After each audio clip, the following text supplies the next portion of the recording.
You look like nothing a six-pack and a glute workout couldn't solve, she said. I chuckled for the first time in months. I got the job, and up in that weight room, nothing else mattered. Just me and the barbell. Not Joseph, Ashley, not my parents celebrating their engagement. I came home one day to Ashley helping Joseph clear out the last of his stuff. You're sweaty, Ashley commented, handing me a napkin. Stairs are hard for certain people. They both laughed at her joke.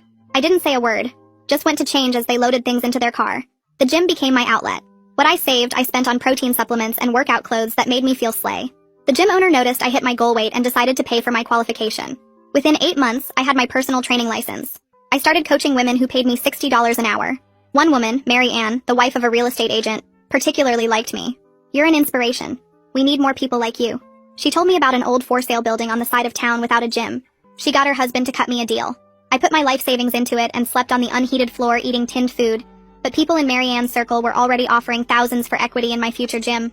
Joseph actually contacted me 2 months after that. Saw on your IG you're a PT now. Being like Ashley won't win me back, you know? I ignored him. I was busy driving with Mary Ann to an investor meeting where the equipment of my gym would be funded. $150,000 for the best machines around. When my gym finally opened, I had 750 members within 8 weeks, turning $50,000 in profit in my first 3 months alone. Mary Ann was in disbelief when I told her. You're achieved more than any lousy influencer ever will. Your sister's still getting half naked for money? Finally, the invitations to Ashley and Joseph's 1-year wedding anniversary came around. My parents begged me to come. Joseph had something to say. I went with Dale, Mary Ann's nephew. Tall, educated, Olympic weightlifter, genuinely inspired by my gym story. We'd been engaged for 2 months. Joseph's reaction when he saw us was to die for. Dale's broad shoulders, my pregnant belly bump. Dale's quiet assertiveness that screamed competence. Everything Joseph dreamed of. Ashley was pregnant too, but she looked defeated. She pulled me aside. Girl, please help. Joseph knows. By the time she started explaining, Joseph stood up and clinked his glass. Attention everyone. Ashley's face went white. The bump you see on Ashley's belly, Joseph continued, is not because of me. Everyone went white. I'm infertile, which means that Ashley is pregnant with someone else. Then he turned to me. I love you. And leaving was my biggest mistake. I'm never gonna leave you again. He started walking towards me. I took 3 steps backward and my hand went straight to my belly. That protective thing pregnant women do without thinking about it. Dale moved forward just a bit. Not aggressive, but definitely there. And Joseph stopped dead in his tracks when he saw my bump properly for the first time. His whole face changed. Went from desperate to confused, to something else I couldn't read. Dale's hand found mine and gave it this small squeeze, reminding me of what we'd talked about in the car, how we wouldn't let my heart rate spike no matter what happened tonight. I started doing those breathing exercises from prenatal yoga class, counting 4 in and 6 out, and right then I felt the baby move, this little flutter that helped me stay calm. Joseph reached his hand out toward me like he wanted to touch my belly, or maybe just touch me, and started saying something about needing to talk alone, about us, about our future. The whole room was watching this disaster happen, and I could see at least 3 people holding up their phones recording everything. I kept my voice steady and told him any communication would need to be through text or email only and only in public spaces with other people around. His face crumpled like I'd slapped him, but I wasn't about to risk my baby's health for his breakdown. Dale and I turned toward the exit and started walking, keeping our pace normal even though every muscle in my body wanted to run. Ashley was standing near the door with mascara running down her face trying to catch my eye, but I looked straight ahead and focused on getting to the car. My breathing stayed steady even with all the chaos behind us. People whispering and gasping and probably posting everything online already. We got to Dale's truck and he helped me up into the passenger seat, making sure my seatbelt was positioned right under my bump before walking around to the driver's side. The drive home was quiet, except for the radio playing some old rock station Dale liked, neither of us talking about what just happened.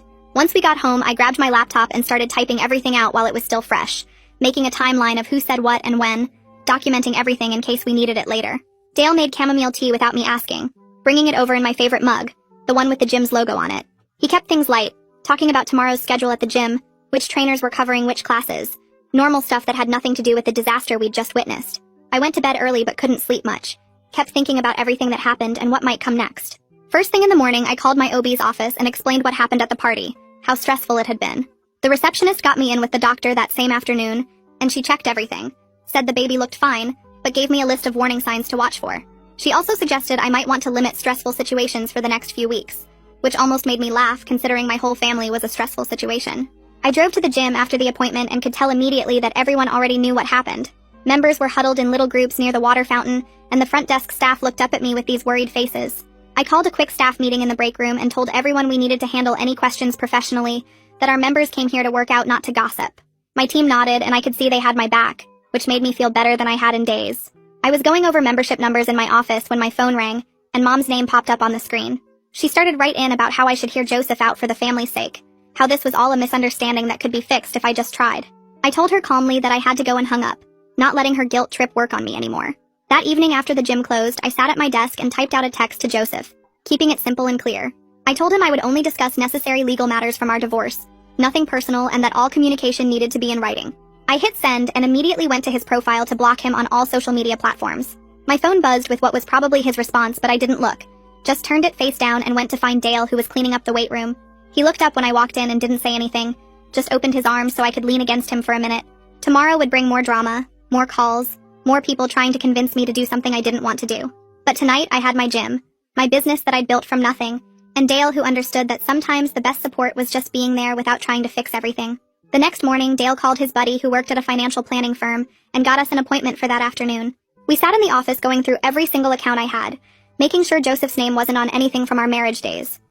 The advisor pulled up old bank records and found 2 joint accounts I'd forgotten about from years ago, one with $12 in it and another with $43. We closed them both right there and opened new ones with just my name, then went through my business accounts line by line. Dale took notes while the advisor listed every possible way Joseph could try to claim part of my gym, writing down dates and amounts and creating a paper trail showing everything was funded after our separation. My phone buzzed while we were signing papers, and Ashley's name popped up on Instagram with a message request. She wanted to talk woman to woman about everything that happened at the party. I took a screenshot of the message for my records but didn't open it, just tucked my phone away and focused on the financial documents. That afternoon I went back to the gym and pulled up our class schedule on my computer. I added 3 extra prenatal yoga slots for myself each week and sent a message to my staff letting them know I might need coverage if the pregnancy made me tired. Within minutes, my team was responding with offers to cover any class I needed, reminding me they had my back no matter what. The next day, while I was checking our social media accounts, I noticed we were getting tagged in tons of posts. Ashley had posted some vague story about betrayal and heartbreak with a black and white photo of her looking sad. Her followers were going crazy trying to figure out what happened, and somehow my gym kept getting mentioned in the comments. Our follower count jumped by 200 in just a few hours, which was weird, but I wasn't complaining about free advertising. I called Myrtle, who came to the gym that afternoon with her laptop. She sat in my office typing up a statement that said basically nothing but sounded professional. Something about focusing on health and wellness during this time and respecting everyone's privacy. She posted it on all our accounts and the speculation died down pretty quick after that. Joseph texted me that night saying he needed to meet urgently to fix our family. I copied the boundary message I'd sent him before about only discussing legal matters in writing and sent it again without adding anything else. A few days passed and I kept thinking about Ashley's message. I finally opened it and typed back that I'd only meet if she was getting a paternity test and we had a professional mediator there. She wrote back yes immediately, which caught me off guard. I spent the next morning researching family therapists who did mediation work and found one with good reviews who could see us the following week. I sent both Ashley and Joseph separate emails with the appointment details and the rules. Everything had to stay factual, no blame games, everyone gets equal time to talk. At our weekly staff meeting, I brought up the situation without going into details. We worked together to write scripts for anyone who asked questions about the drama, basically telling them we were here to focus on fitness, not gossip. My team also helped me set up keyword filters on our social media to hide any nasty comments that might come through. We were wrapping up the meeting when I got home and found a thick envelope in my mailbox. The return address was from some law firm I'd never heard of. My hands shook a little as I opened it and read through the legal language. Joseph's lawyer was suggesting he might have a claim to my gym as marital property, since we were still technically married when I started working at the first gym. My stomach dropped, but I forced myself to take a deep breath and switch into problem-solving mode instead of panicking. I grabbed my phone and started Googling forensic accountants in the area, scrolling through reviews until I found one with experience in divorce asset disputes. The guy's office was downtown, and when I called, his secretary said he could squeeze me in that afternoon if I brought all my business records. I spent the next 2 hours pulling together bank statements, incorporation papers, the lease agreement, everything that showed when I started at the gym and when I opened my own place. The accountant's name was Mr. Peterson, and he looked exactly like you'd expect, glasses and a calculator on his desk.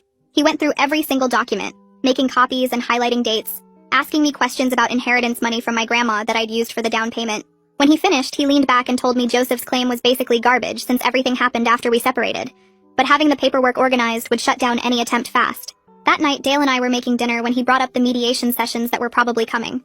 He stirred the pasta while telling me he'd been thinking about it, and didn't want to be in the actual meeting since it might make things more tense with Joseph. He'd wait outside in the lobby or the car, ready if I needed him, but he thought keeping some distance would help things stay professional. I appreciated him thinking it through like that instead of trying to play the protective boyfriend card. We were cleaning up when my phone buzzed with a text from my mom.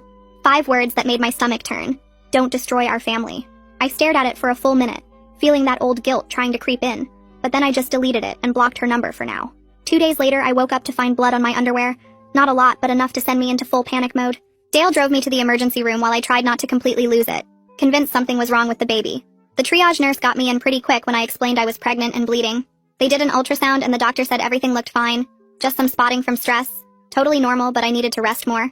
She wrote me a prescription for anxiety meds that were safe during pregnancy and suggested I find a therapist who specialized in prenatal stress. The next morning, I got an email from the mediator I'd contacted with available times for our first session. She laid out all the ground rules in writing. Everyone sticks to facts, not feelings. No yelling or blame spirals. Each person gets equal time to talk without interruption. Just having structure and rules made my chest feel less tight. I picked a slot for the following week and forwarded it to both Joseph and Ashley. Ashley messaged me on Instagram later that day saying she'd already agreed to do the paternity test, but wanted to know if I'd go with her to the appointment for support. I typed back that the mediator would handle coordinating all that stuff, and we should keep our distance until then. She sent back a thumbs up emoji, and that was it. The mediation appointment came faster than I expected. Dale drove me, but stayed in the car like we'd discussed. The mediator's office was one of those neutral beige spaces designed not to trigger anyone. Joseph was already there when I walked in. Wearing a suit like this was a job interview. He started talking the second we all sat down, reading from his phone about how sorry he was for everything, how he'd been in therapy working on himself. But then without even taking a breath, he switched to talking about dividing up property and assets like we were business partners dissolving a company. I cut him off and stated clearly that there would be no reconciliation, period, and any discussion about assets needed to go through our lawyers only. The mediator wrote everything down, and at the end she summarized what we'd agreed on. No contact between sessions. Ashley's paternity test was scheduled for next week, and all financial discussions would happen through legal counsel only. She made us both sign a paper acknowledging these agreements. Having it all documented and official made me feel protected for the first time in weeks. My gym was hosting a charity fundraiser that weekend for the local women's shelter, and I decided to show up for just an hour to thank everyone. The second I walked in, my regular members formed this protective circle around me, steering conversations away from anything personal and keeping the nosy people at bay. One woman actually stepped between me and someone who started to ask about the situation and changed the subject to the new equipment we'd ordered. Their loyalty reminded me that I'd built something real here, something that had nothing to do with Joseph or Ashley or any of that drama. Monday morning, I was reviewing the fundraiser numbers when my phone rang with a number I didn't recognize. The woman on the other end said she was a reporter from the local news and wanted to comment on my family situation after someone had leaked video from the anniversary party. I gave her exactly 2 boring sentences about how everyone deserves privacy during difficult times, and mental health should be the priority, then hung up before she could ask anything else. 2 days later, I was sitting in the forensic accountant's office looking at spreadsheets that made my head spin. She walked me through every possible outcome, from Joseph getting nothing to him somehow claiming part of my gym. The worst-case scenario had me losing 30% of the business value if his lawyer could prove marital assets were used. I opened a separate emergency account that afternoon and moved $50,000 into it just in case things went sideways. Dale found me that evening staring at the ceiling in bed and climbed in next to me without saying anything at first. Then he cleared his throat and told me he'd been thinking about us and the wedding we'd been planning. He was worried people would always compare him to Joseph, that he'd never be seen as his own person in my life. We talked for 2 hours about slowing everything down until the legal mess was over. The next morning, I drove myself to my first prenatal class at the hospital. The instructor was this tiny woman who'd delivered 5 kids herself, and she spent the whole hour teaching us breathing techniques. She kept saying we needed to advocate for ourselves during delivery, and not just go along with whatever the doctor suggested. I practiced the breathing exercises while she talked about birth plans and pain management options. Every woman there looked just as nervous as me, but by the end we were all breathing together like some weird choir. 3 days passed before the next mediation session where Ashley finally broke down crying. She admitted through tears that the father was Edwin Wyatt, this photographer she'd worked with on multiple shoots over the past year. The mediator wrote down his full name and contact information while Ashley stared at her hands looking completely defeated. She said Edwin knew about the baby, but hadn't decided what he wanted to do yet. The mediator promised to reach out to him within the week to discuss paternity testing and potential co-parenting arrangements. I watched Ashley shrink into her chair as the reality of her situation hit her all over again. Later that week, the mediator called to update me that Edwin had agreed to cooperate with everything. He'd already scheduled his paternity test and was willing to discuss custody arrangements once the results came back. The mediator said he seemed relieved to have someone neutral handling the situation instead of dealing directly with Ashley. A thick envelope arrived from Joseph's therapist through the mediator's office the following Monday. The summary inside explained that Joseph was working through his shame about being infertile and his need to control situations when he felt inadequate. Reading about his issues made me feel bad for him for exactly 3 seconds before I remembered everything he'd put me through. I filed the papers with all the other documentation and went back to focusing on my gym. That Friday, we all met at the mediator's office to sign a financial freeze agreement. The document prevented anyone from moving assets or making major financial decisions during the evaluation period. Joseph's hand shook as he signed his name, and Ashley wouldn't even look at him across the table. Having that legal protection in writing meant I could finally sleep through the night without worrying about Joseph draining accounts or hiding money. The following week, I organized a staff appreciation dinner at this Italian place near the gym. My 12 employees showed up ready to eat their weight in pasta, and we spent 3 hours talking about the business. I brought up the idea of capping our membership at 1,000 to maintain quality, instead of just growing endlessly. Every single person agreed that keeping things manageable was better than becoming some huge impersonal chain gym. We made plans for equipment upgrades and new classes, but all within our current space and member limits. Edwin met with the mediator 2 days after our dinner, and I heard about it through the grapevine. He'd requested confidentiality because of his photography contracts with major brands who wouldn't want scandal attached to their campaigns. Everyone agreed to keep things quiet, and he signed papers agreeing to the paternity test and future discussions about the baby. The mediator told me he seemed like a decent guy who was just caught up in a messy situation he hadn't expected. Joseph's lawyer sent over a settlement proposal the next week suggesting I pay Joseph $75,000 for his emotional investment in my success. My accountant laughed out loud when she read it and immediately drafted a response with documentation, showing every penny for the gym came from my inheritance and post-separation income. She attached bank statements, tax returns, and investment records that proved Joseph had zero claim to anything. The facts were completely on my side, and his lawyer knew it, but was obviously trying anyway. My phone buzzed with a text from Ashley 2 days later while I was reviewing membership contracts at the gym. She thanked me for pushing for mediation instead of letting this turn into a public court fight that would destroy her influencer income. I screenshot the message and forwarded it to my lawyer without responding. That afternoon, I drove to my OB appointment where we went through every detail of my birth plan.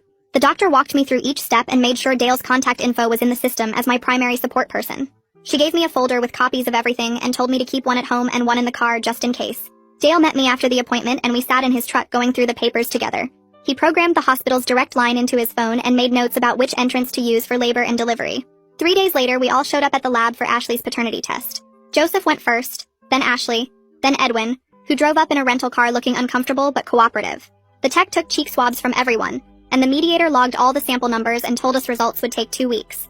I noticed the online gossip about our family drama had died down since nobody was posting anything dramatic anymore. My gym's social media went back to normal engagement instead of people fishing for scandal details. The forensic accountant called me that Friday with the preliminary financial report. She walked me through every page showing how my inheritance from my grandmother funded the down payment, and all the renovation costs came from my post-separation income. The equipment was bought with business loans I qualified for based on my personal training income. Joseph's name wasn't on a single document, and she said his lawyer would be stupid to keep pushing after seeing this evidence. The next mediation session was scheduled for Monday morning, and I showed up with my stack of financial documents. Joseph sat across from me with a typed statement his therapist had helped him write. He read it slowly, taking responsibility for his choices and the pain he caused without asking for reconciliation or forgiveness. I kept my face neutral and just nodded when he finished reading. The mediator made copies for everyone and we moved on to the next agenda item. Ashley posted on her Instagram that night announcing a break from social media to focus on health and family. Her comments section exploded with speculation, but she didn't respond to any of it. I felt the tight feeling in my chest loosen for the first time since the anniversary party. Dale noticed me sleeping better, and mentioned it while we made breakfast together. The paternity results came back exactly 2 weeks after the test. The mediator called each of us separately to share the results before our next group meeting. Edwin was confirmed as the father of Ashley's baby with 99.9% certainty. I felt weird relief knowing that question was finally answered even though it didn't directly affect me. Ashley and Edwin started meeting with the mediator separately to work out a co-parenting agreement. I heard through the mediator that they were being surprisingly mature about custody schedules and financial support. Edwin had good insurance through his photography work and offered to add the baby to his plan. They agreed to shared legal custody with Ashley having primary physical custody, and Edwin getting weekends once the baby was old enough. The mediator said they were actually communicating better than most couples she worked with. Joseph's lawyer finally convinced him to accept reality after seeing all my financial documentation. They drafted a settlement where Joseph would receive $5,000 as a goodwill gesture, and sign away any claims to my business or other assets. I agreed just to get everything finished and legally protected. We met at the mediator's office on a Thursday afternoon to sign the final papers. Joseph's signature was shaky, but he signed every page without complaining. The mediator notarized everything and gave us each certified copies. That knot in my chest that had been there for months finally disappeared completely. I went back to my normal routine at the gym and focused on growing the baby. Dale came with me to every appointment and we practiced breathing exercises together in the evenings. Everything felt calm and controlled until I was teaching a morning spin class 5 weeks before my due date. The first contraction hit hard enough that I had to grip the handlebars to stay upright. I tried to keep going, but the second one came just 3 minutes later. One of my regular members who was a nurse jumped off her bike and helped me to the office. Dale answered his phone on the first ring and said he was on his way.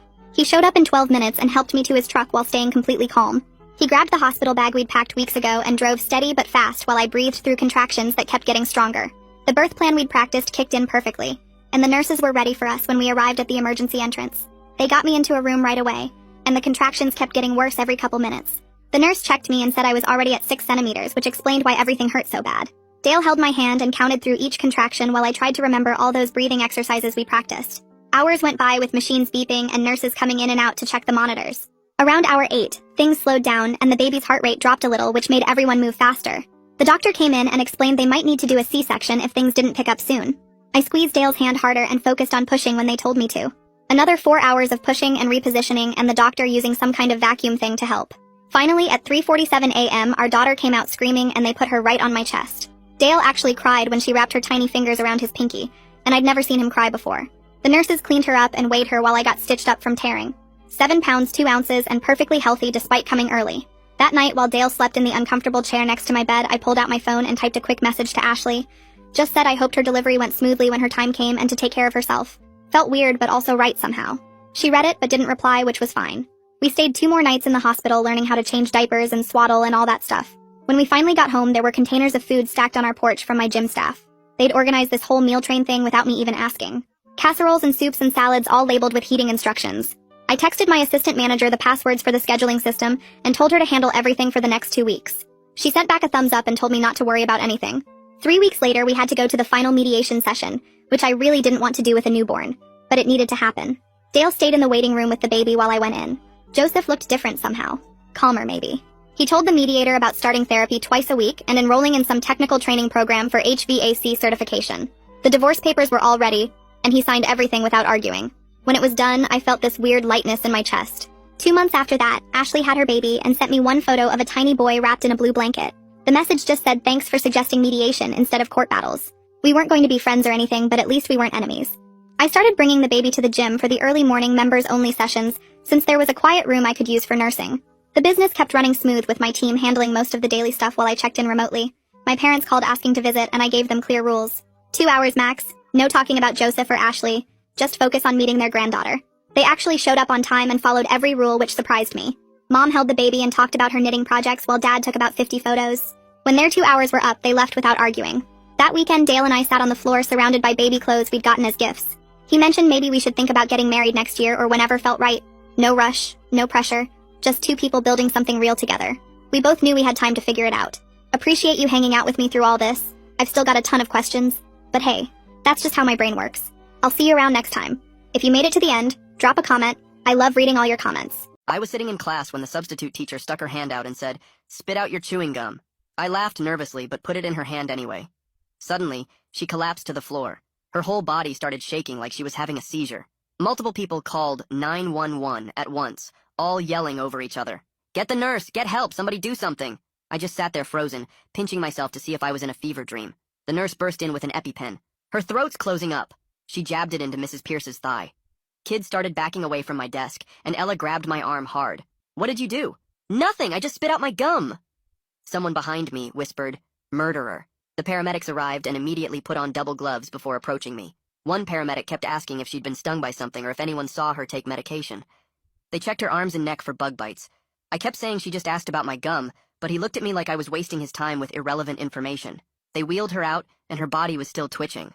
Nobody else touched anything this student touched. "We need to isolate the source." One paramedic got in my face. "Have you been feeling sick? Any rashes?" "No, I feel fine, why?" They took my temperature anyway and checked my throat. Everyone watched like I was some kind of alien. The principal rushed in, and his eyes locked on me immediately. "Get all the other students out now." He nodded to the security guard. "Watch the door." "Sir, I don't understand what's happening. She just asked me to spit out. We need to contact your parents immediately." The vice principal leaned in and pointed at me, whispering, "Is this the one who vandalized?" They started photographing me from multiple angles. I tried to cover my face, but they told me to put my hands down. They took fingerprints from my desk with actual crime scene equipment. "Where did you get this gum?" the principal demanded. 7-Eleven? Is this even regulation gum? What does that even mean?" They ignored me and sent someone to check my other classes for more gum. The lunch ladies were brought in. "What did this student eat today?" "They sat alone at lunch," one said, like that was criminal. "Didn't wash hands before eating." "I used hand sanitizer." They pulled up my entire lunch purchase history on a laptop. "Has this student ever brought outside food?" My hands started shaking. "The superintendent's on his way," someone announced. "Pull up the student's disciplinary file." 3 tardies this semester, the secretary read. Failed to turn in health forms. "Those were excused. My mom—" The school resource officer cut me off. "Your parents better have good insurance. This is assault with a deadly weapon." "What weapon?" "It was Trident watermelon gum. We'll need a full toxicology report." He was actually writing this down like I was a criminal. Someone mentioned Miranda rights. I felt like I was going to throw up. Through the office window, I could see parents gathering in the parking lot. Someone was passing around a clipboard, a petition. I sat in that office for 2 hours, while Mrs. Pierce's heart rate stabilized. Nobody would tell me anything. Every time I asked what was happening, they'd exchange looks and say, "Just wait." The principal kept asking what I'd eaten for lunch. It seemed like such a weird question when our substitute just almost died, but I told him. PB&J, apple, cookies. He wrote it all down and made a phone call to someone. 2 hours later, a woman burst through the door. It was Mrs. Pierce's daughter. The principal tried to explain what happened, but she cut him off. "You committed murder of a school employee." "What?" "I didn't. My mother has a severe peanut allergy." Her voice shook with rage. "It's in her file in red ink." My stomach dropped through the floor. She could have died.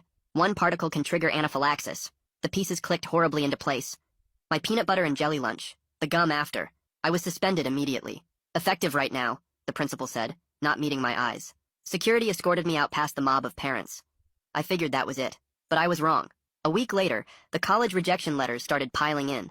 Every teacher who promised to write my recommendation letters mysteriously pulled out at the last minute. Then my mom's car tires were slashed. All 4. The final straw came when I got a call from my part-time job. Fired. Just like that. Everything traced back to the Pierce family. They'd ruined my life over peanut butter. Time to show them what real destruction tasted like. I grabbed my notebook and started writing down every way I could hurt them back, my pen pressing so hard it tore through the paper on some words. First idea was to slash their tires like they did to my mom's car, but that was too simple, too quick. Then I wrote about spreading rumors at their church, posting flyers around town with their lawsuit history, maybe even calling their insurance company with an anonymous tip about fraud. My hand cramped from writing, but I kept going, filling page after page with plans that got darker as the night went on. I thought about sugar in their gas tank, dead fish in their mailbox, signing them up for every spam list on the internet. Around 3 in the morning, I had 20 pages of ideas, but none of them felt big enough to match what they'd done to me. The next morning, I couldn't sleep anymore, so I got in my car and drove past their house just to see it.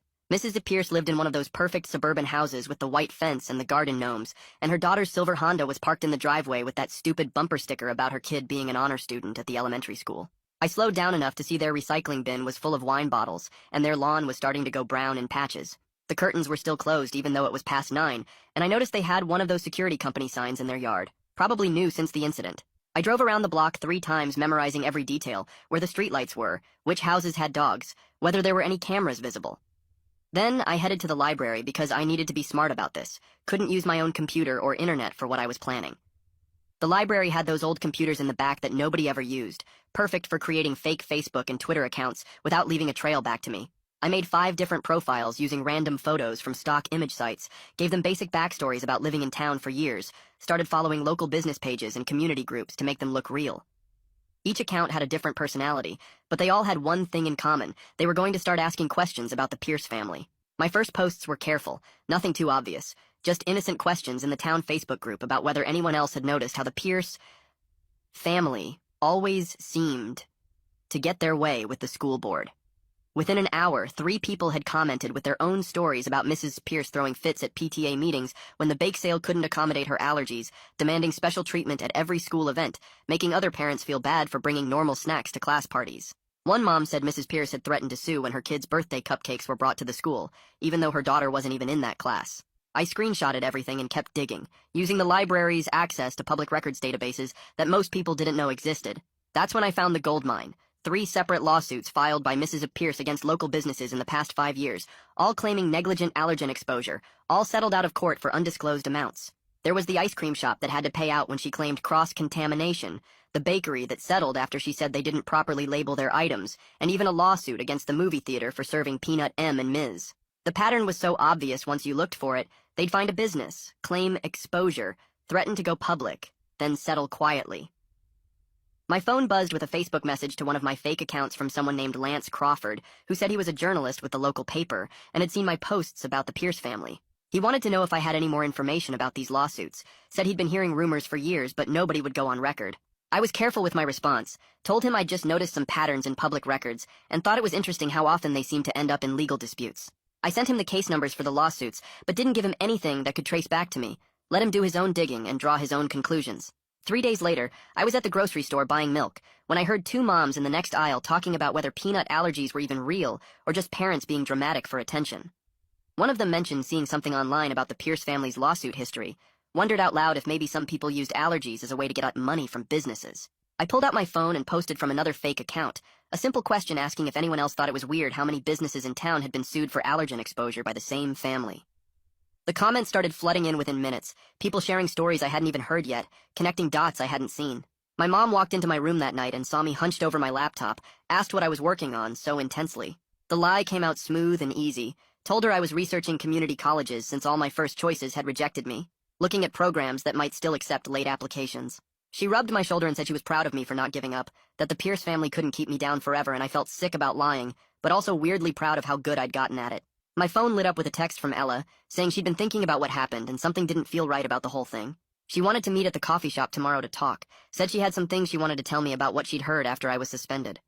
Part of me thought it might be a trap, maybe the Pierce family sending her to get information about what I was doing, but another part hoped maybe she was starting to see the truth. I texted back that I'd meet her at 2 o'clock, already planning my escape routes in case things went bad.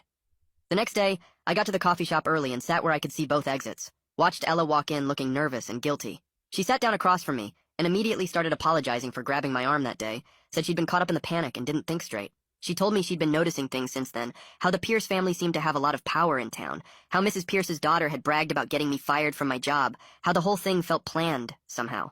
I pulled out my phone to show her the fake accounts I'd been using, but then stopped myself because trusting anyone felt dangerous now. She leaned closer and whispered that Lance Crawford from the local paper had been asking questions around school about the Pierce family. My heart started racing because that meant my posts were actually working. 2 days later, I was scrolling through Facebook when I saw it. Lance's article with the headline asking why one family had filed so many allergen lawsuits against local businesses. The comment section went crazy within minutes, with people sharing stories about Mrs. Pierce screaming at the bakery owner last year and her daughter threatening to sue the ice cream shop. I screenshot everything and saved it to multiple folders just in case. My mom came home that night looking tired and asked if I'd seen the article about the Pierce family online. I shrugged and said maybe I'd seen something, but tried to act like I didn't care even though my hands were shaking under the table. The next morning, Mrs. Pierce's daughter posted this long video on Facebook with tears running down her face, talking about how her family was attacked online for no reason. She wore this white shirt that made her look innocent and kept wiping her eyes with tissues while saying they were just trying to protect her mom's health. People in the comments started defending her and calling whoever started the rumors a monster. Some lady named Karen wrote that she hoped they found who was behind the hate campaign and pressed charges. I felt sick watching everyone buy her act when she'd literally destroyed my whole future over an accident. That night, I stayed up until 3 making a new email account and sent Lance all my college rejection letters with the dates circled in red. I included screenshots of my termination email from work and made sure to highlight how everything happened right after the gum incident. I didn't sign it or give any hints about who I was, but I knew he'd connect the dots. 3 days later, Lance published another article mentioning the strange timing of a local student losing college opportunities right after the substitute teacher incident. He was careful not to accuse anyone directly, but he included a timeline that made it pretty obvious what had happened. The Pierce family supporters started fighting with people who thought something fishy was going on, and the whole town Facebook page turned into a war zone. I was eating breakfast when the phone rang and my mom answered, looking confused.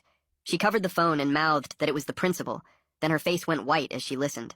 After she hung up, she sat down across from me and said the principal had warned her about inflammatory online activity that could result in legal action against our family. She asked if I knew anything about it, and I said no, while my stomach twisted into knots. The principal couldn't prove anything, but the threat was clear. Back off, or they'd come after us even harder. That afternoon, I texted Ella, asking if she'd heard any news from the school, since I wasn't allowed back. She replied that her friend who worked in the office said Mrs. Pierce was scheduled to start substitute teaching again next week. The thought of her walking those halls teaching other kids while I was banned made my blood boil, so hot I thought my head would explode. I spent the rest of the day pacing my room and punching my pillow, because the rage had to go somewhere or I'd lose my mind. Around midnight, I grabbed my dad's old hoodie and drove to the school with a can of spray paint I'd bought weeks ago for an art project. The parking lot was empty and dark with just one security light flickering near the main entrance. My hands shook as I sprayed "Allergic to Accountability" in huge red letters on the wall where everyone would see it when they arrived. It was stupid and reckless, but seeing those words on that wall felt better than anything had felt in weeks. I drove home with my heart pounding and threw the spray paint can in a dumpster behind the grocery store. The next morning, my phone blew up with texts from people sending me screenshots of the vandalism all over Facebook. The security footage showed a figure in a dark hoodie, but you couldn't see the face or license plate clearly. The principal called an emergency assembly about vandalism and consequences, according to Ella, who texted me updates throughout the day. She said he looked directly at her when he talked about how anyone with information should come forward immediately. Parents started posting about how the school wasn't safe anymore and demanding better security cameras. Some people thought it was funny and true, while others called it criminal property damage that proved someone was out of control. I stayed off social media that whole day and helped my mom clean the house to keep my mind busy. That evening, I got an email from someone named Nadine Vasquez saying she was a lawyer who'd read Lance's articles. She said she believed I might have a case for defamation and intentional infliction of emotional distress against the Pierce family. She offered to represent me pro bono because she'd dealt with them before in another case and knew their tactics. I Googled her and found she was legit with good reviews and an office downtown. We set up a meeting for the next day at a coffee shop on the other side of town where nobody would recognize us. She showed up wearing a business suit and shook my hand firmly before pulling out a legal pad. I told her everything from the beginning: the gum incident, the suspension, the college rejections, my mom's tires, losing my job, all of it. She took notes the whole time and asked specific questions about dates and documentation. When I finished, she looked me straight in the eye and said we had a strong case, but warned that going legal meant everything would become public. She paused and added that any revenge activities I might have engaged in could complicate things if they came to light. I nodded and tried to keep my face neutral, even though my mind was racing about the spray paint. We agreed to move forward, and she said she'd start preparing the paperwork immediately. 2 days later, I was home alone when I heard a car pull into our driveway. I looked out the window and saw Mrs. Pierce's daughter getting out of her BMW and marching toward our front door. I grabbed my phone and started recording before she even knocked. She pounded on the door, yelling that she knew I was home and we needed to talk right now. I opened the door but stayed behind the screen while keeping my phone recording in my pocket. She pointed her finger at me and said I needed to stop the harassment campaign immediately, or things would get much worse for me and my family. Her face was red, and she kept stepping closer to the door like she might try to come inside. I asked her to leave, but she kept going, saying her mom almost died because of me, and I was lucky they hadn't pressed criminal charges yet. She said they had connections everywhere in town and could make sure I never got into any college or got another job. I kept my voice calm and asked her again to get off our property, while she ranted about how I was ruining their reputation with lies. Finally, she stormed back to her car, yelling that this wasn't over, and I'd regret messing with her family. My hands were shaking as I uploaded the video to Facebook that same night. I didn't blur her face or edit anything out. The whole recording showed her pointing at me through the screen door and threatening my family. Within an hour, it had 50 shares and hundreds of comments. People were shocked that a grown woman would go after a teenager like that. Some parents recognized her from the school events and started sharing their own bad experiences with her.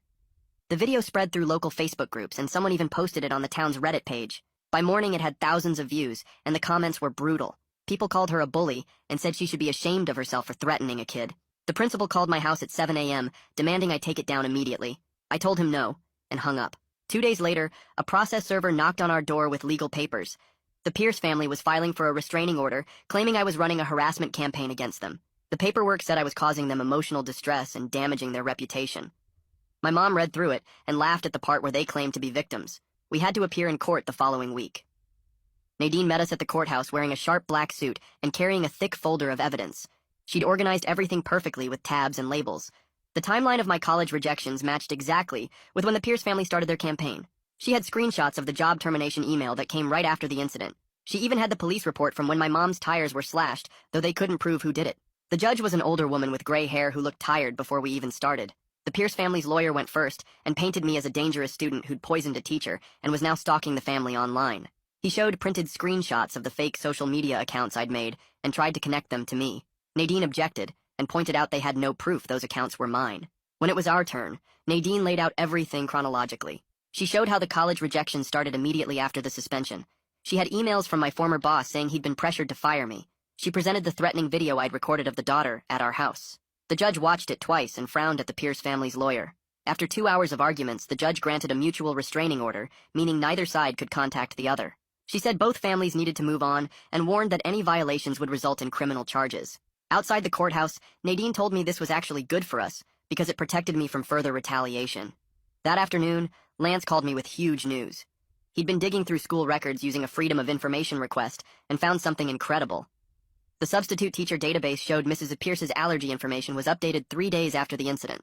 The original file from when she first registered as a substitute had no allergy warnings at all. The famous red ink warning wasn't there until after she'd already collapsed in my classroom. Lance had copies of both versions with timestamps proving the change. He was writing an article about it for tomorrow's paper. Nadine practically ran to her car when I told her.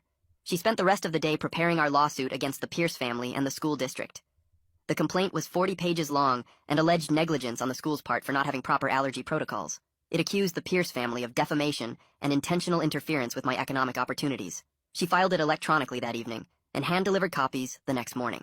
The school board called an emergency meeting for that Thursday night. The auditorium was packed with angry parents on both sides. Some supported the Pierce family and said the school needed better safety measures. Others thought the whole thing was blown out of proportion and the school had overreacted. One dad stood up and said if peanut residue was really that dangerous, then the school should ban all peanut products immediately. Another parent pointed out that would punish hundreds of kids for one incident. The arguing got so loud the board president had to call for order 3 times. They voted to table the discussion until their lawyers could review our lawsuit. Meanwhile, things were shifting in town. The daughter's best friend posted on Instagram that she couldn't support someone who would destroy a teenager's future over an accident. She said she'd seen the daughter's vindictive side before, but this was too much. Other people started distancing themselves too. The daughter's book club disbanded when half the members stopped showing up. Her yoga instructor asked her to find a different studio. Even the grocery store clerk, who'd always been friendly, started avoiding eye contact. Then something amazing happened. I got a voicemail from the admissions office at State University saying they were reconsidering my application. They'd received new information about my suspension and wanted to schedule a phone interview. It wasn't a guarantee, but it was the first good news I'd had in weeks. My mom cried when I played the message for her. The next day, the Pierce family's lawyer called Nadine with a settlement offer. They would pay for my entire college education if I dropped the lawsuit and signed an NDA preventing me from ever discussing the incident publicly. Nadine said it was a decent offer financially, but warned that taking it meant they'd never admit wrongdoing. She said I should think about whether the money was worth letting them escape accountability. I spent hours going back and forth about what to do. That same week, my mom's boss called her into his office. He apologized for cutting her hours after the incident and admitted he'd been influenced by the gossip around town. He offered her extra shifts to make up for the lost income and gave her a small raise. He said he'd been wrong to take sides without knowing the full story. Mom accepted his apology, but I could tell she didn't fully trust him anymore. The whole town was choosing sides now, and relationships that had lasted years were falling apart over this mess. 3 days later, my phone rang at 6 in the morning with Nadine's number showing up. She told me to check the news immediately because something happened at the Pierce house overnight. I pulled up the local news site and there it was, a photo of their front porch with a plastic bag sitting by the door. The article said someone left peanuts with a note that said Karma has allergies too, and the family was treating it as a threat. The cops were already at my house by 7 asking where I was last night. I showed them my work schedule and the security footage from my job that proved I was there until midnight. They still acted like I was guilty and said the Pierce family wanted to press charges for harassment. Nadine showed up while they were still questioning me and told them to leave unless they had actual evidence. The whole thing made me look worse even though I had nothing to do with it. 2 weeks later, Ella got called in for her deposition about the original incident. Nadine let me sit in the room while she testified, and I couldn't believe what I was hearing. Ella admitted she grabbed my arm that day because everyone else was freaking out, and she got caught up in the panic. She said looking back, she realized I was just as confused as everyone else, and she felt bad for immediately blaming me. Her testimony was recorded, and Nadine said it would help our case since Ella was one of the first people to accuse me. The school board met again the following week, and finally did something useful. They announced new rules for substitute teachers that required them to submit verified medical documentation about any allergies before they could start working. The principal sent out an email saying this would prevent future incidents, and I wanted to scream that it was too late for me. It was a tiny victory, but at least they admitted their system was broken. Then, I heard through the grapevine that Mrs. M. Pierce was coming back to work, but not at the high school. They assigned her to the elementary school instead, which seemed insane to me. Parents started complaining immediately because little kids eat peanut butter all the time and can't be expected to wash their hands perfectly. The PTA had an emergency meeting where people argued about whether someone that allergic should be around kindergartners at all. My mom came home from the grocery store saying she overheard 2 moms saying Mrs. Pierce was putting herself in danger on purpose for attention. The anger I'd been carrying around was eating me alive, so I finally agreed to see a therapist. My mom found someone who took our insurance, and I went to my first appointment feeling stupid about the whole thing. The therapist listened to me rant for 20 minutes about how unfair everything was, and then asked me a simple question about what I wanted to happen next. I realized I'd been so focused on revenge fantasies that I wasn't thinking about my actual future. She helped me see that staying angry was keeping me stuck in that classroom where Mrs. Pierce collapsed. We made a plan to work through the trauma, but I still left feeling raw and exhausted. A month later came the worst part, my deposition with the Pierce family's lawyer. Nadine spent hours preparing me, going over every possible question they might ask. The lawyer was this older guy who kept trying to get me to admit I'd vandalized the school or made the online posts about them. I stuck to the truth, that I was angry, but didn't do those things, and he kept pushing and pushing. Nadine objected to half his questions, and we took 5 breaks because I was getting too upset. The whole thing took 6 hours, and by the end I felt like I'd been hit by a truck. Lance called me the next week saying his investigation was ready to publish. He'd found 3 other families who had similar experiences with the Pierces, using the allergy to get money or destroy people who crossed them. One family had their small business shut down after Mrs. Pierce claimed they didn't take her allergy seriously at a catered event. Another family's kid got expelled from private school after accidentally bringing trail mix near her. The pattern was clear, and Lance had all the documentation to prove it. The article came out on a Sunday, and by Monday morning it had been shared over 1,000 times. People were finally seeing what I'd been saying all along. The school district's lawyers contacted Nadine that same week with a settlement offer. They would clear my disciplinary record completely and write a letter to all the colleges explaining that my suspension was an overreaction to a medical emergency. They also offered a small cash settlement for the damage to my education. Nadine said it wasn't everything we wanted, but it would help fix my college applications. I wanted them to admit more fault, but she reminded me that getting my record cleared was the most important thing. We were still negotiating when the next disaster happened. Mrs. Pierce had another allergic reaction at the elementary school when a 5-year-old hugged her after lunch. The kid had eaten a peanut butter sandwich and hadn't washed his hands. This time, people weren't as sympathetic, because everyone was asking why she kept putting herself in these situations. The parents at the elementary school started a petition to have her transferred somewhere else. My old boss from my part-time job called that afternoon. He said he'd read Lance's article and realized he'd been pressured by the Pierce family's threats about lawsuits. He offered me my job back with all the back pay I'd missed. I needed the money for college, so I said yes, but I couldn't shake the feeling that he was just covering his own ass. The trust between us was completely gone, and going back to work. There felt like admitting defeat somehow. 3 weeks later, we were all sitting in a conference room at some law office downtown for the mediation. The room had this huge table, and everyone looked uncomfortable being there. Mrs. Pierce sat across from me with her daughter right next to her, and their lawyer on the other side. Nadine had warned me this would be tough, but I wasn't ready for what happened next. About an hour into going over all the documents and evidence, Mrs. Pierce just started crying. Not quiet tears either, but full-on sobbing while her daughter tried to shush her. "I never wanted any of this to happen," she kept saying between sobs. Her daughter grabbed her arm hard and told her to stop talking, but Mrs. Pierce kept going anyway. "This whole thing got out of control, and I'm so sorry." Her daughter's face turned red, and she whispered something harsh that made Mrs. Pierce stop talking completely. The mediator called for a break, and that's when I realized who was really running this whole revenge campaign against me. During the break, Nadine pulled me aside to show me something on her laptop. She'd been digging into court records from other states and found 3 different lawsuits filed by Mrs. Pierce's daughter in the past 5 years. Each one was for harassment or defamation against people who'd supposedly wronged her mother. The pattern was so obvious once you saw it all laid out. They'd move to a new town, find someone to target when something went wrong, get money through threats or lawsuits, then move again.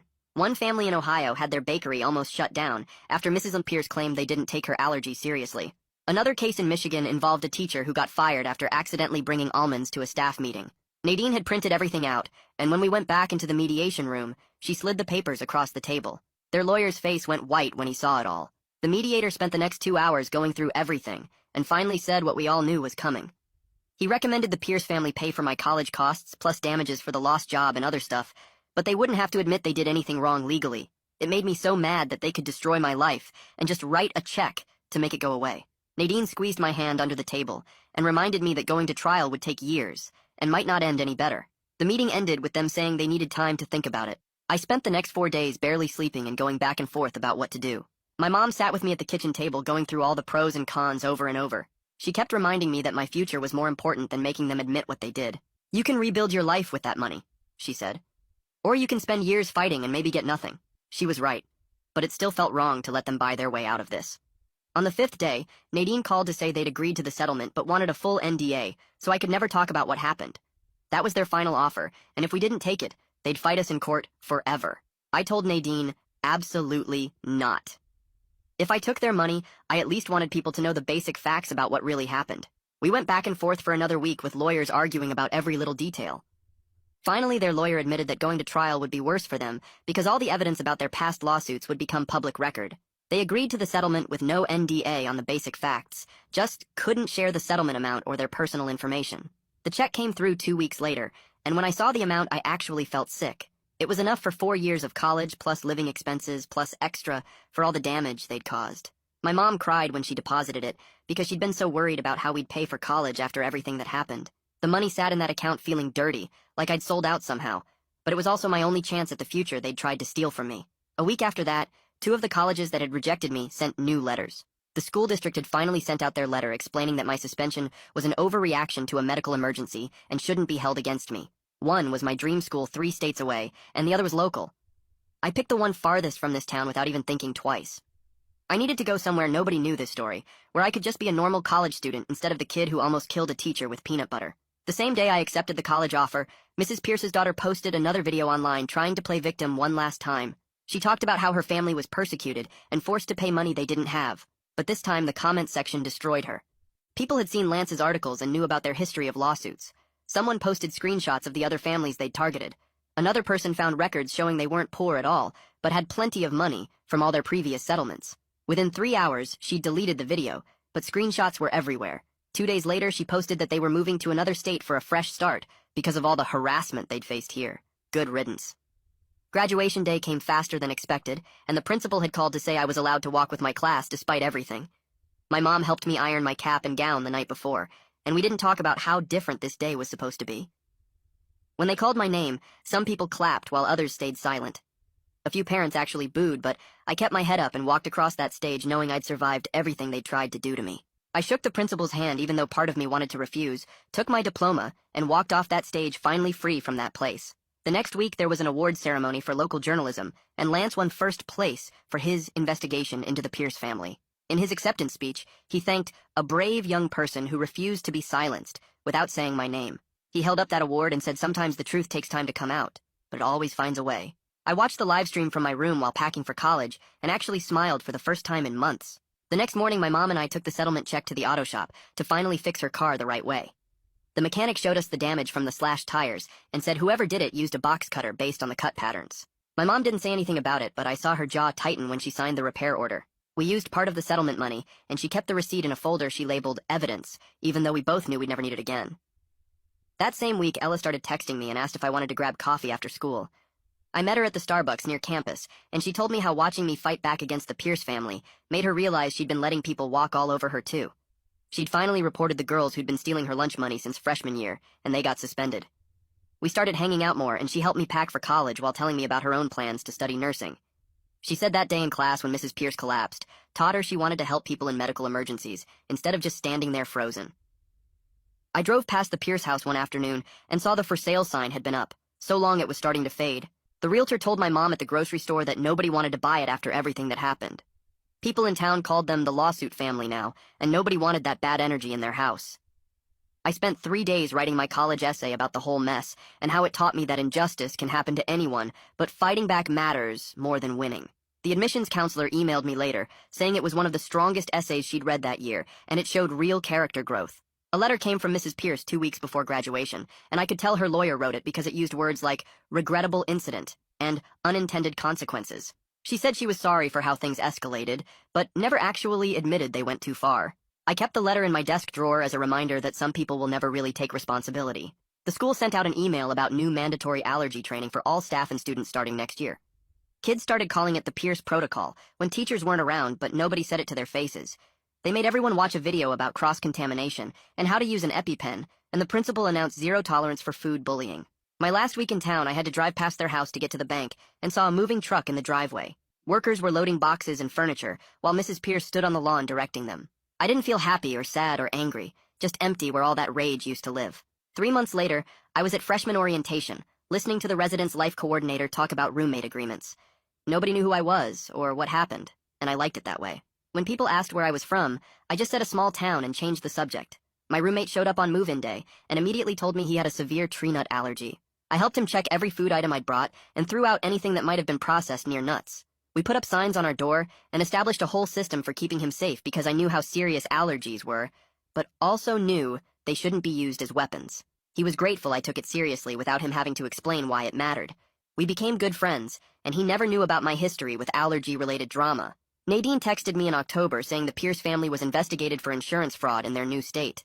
Someone had tipped off the authorities about their pattern of lawsuits and settlements. She swore it wasn't her, but said she wasn't surprised someone finally connected the dots. The investigator had called her for information about our case, and she'd provided all the documentation showing their history. I asked if I needed to do anything, and she said no, just focus on the school and let karma handle the rest. My mom visited for Parents' Weekend and mentioned the town was different now. People had learned something from what happened even if they didn't want to talk about it directly.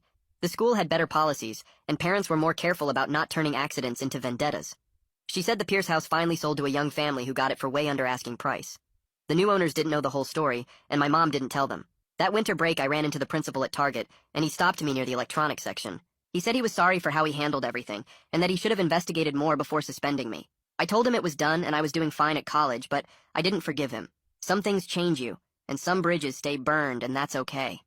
My college friends eventually found out pieces of the story when someone Googled my name and found Lance's articles. They couldn't believe something so small turned into something so destructive, but they also said they were impressed I fought back and won. One of them said if that happened to her, she would have just given up. But I told her you don't know what you'll do until someone tries to destroy your whole future over nothing.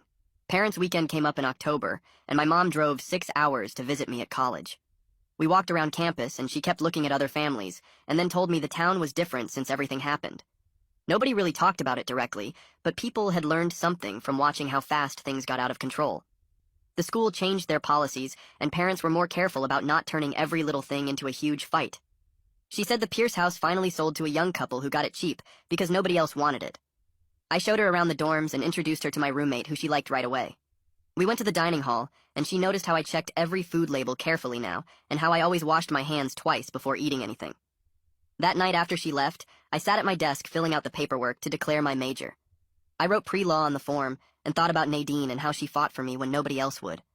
I wanted to be like her and help other people who got caught up in someone else's mess. The advisor asked why pre-law, and I told her I'd seen how the legal system could destroy someone or save them, and I wanted to be on the saving side. She signed my forms and said I'd need to keep my grades up for law school, which I already knew. I threw myself into studying and joined the debate team and mock trial club. My phone buzzed one night the next year with a message from Ella. She said Mrs. Pierce's daughter got arrested for harassment in their new town in Arizona. Someone there was ready for their tricks and had recorded everything from day one. The woman had tried the same thing with another family, but this time, the police weren't buying it. Ella sent me the news article, and I read it 3 times before I believed it was real. The pattern had continued, but finally someone stopped them. I didn't feel happy exactly, but more like the universe had finally balanced itself out. Second semester, I joined the legal aid clinic on campus that helped students with disciplinary problems. My first case was a freshman who got suspended for something he didn't do, and I helped him gather evidence to appeal. We won his case and got his record cleared, and he thanked me with tears in his eyes. The clinic supervisor said I had a natural ability to see through administrative BS and find the real story. More students came to me for help, and I realized my horrible experience actually gave me skills other people needed. Winter break came, and I was at the grocery store buying stuff for dinner when I turned the corner and almost ran my cart into the principal. He froze when he saw me, and then started apologizing right there by the frozen vegetables. He said he was sorry for rushing to judgment and that he was just trying to protect the school from getting sued. His hands were shaking, and he kept saying he should have investigated more before suspending me. I listened to him talk for 5 minutes straight without interrupting. When he finally stopped, I told him I was accepted his apology, but I didn't forgive him. Some bridges are supposed to stay burned, and that was a lesson I learned the hard way. He nodded and walked away, and I never saw him again after that. Back at the school, my friends were hanging out in my room when someone Googled my name for fun and found Lance's articles. They read the whole story out loud and kept stopping to ask if it was really true. They couldn't believe something so small turned into something so huge and destructive. One girl said she would have just given up if that happened to her, but I told her you don't know what you'll do until someone tries to take everything from you. They said they were impressed I fought back and won instead of letting them destroy me. The story spread through our friend group, and people started coming to me for advice about their own problems with unfair treatment. 3 years passed, and I was sitting in my law school orientation, listening to the dean talk about justice and advocacy. The firm that sponsored my full scholarship specialized in defamation cases, and they'd recruited me specifically because of my background. My supervising attorney said the Pierce family had accidentally given me the perfect origin story for this kind of law. I was going to spend my career turning injustice into justice one case at a time and help people who got steamrolled by someone with more power. The girl sitting next to me asked why I chose defamation law, and I told her it chose me when I was 17, and someone tried to ruin my life over peanut butter.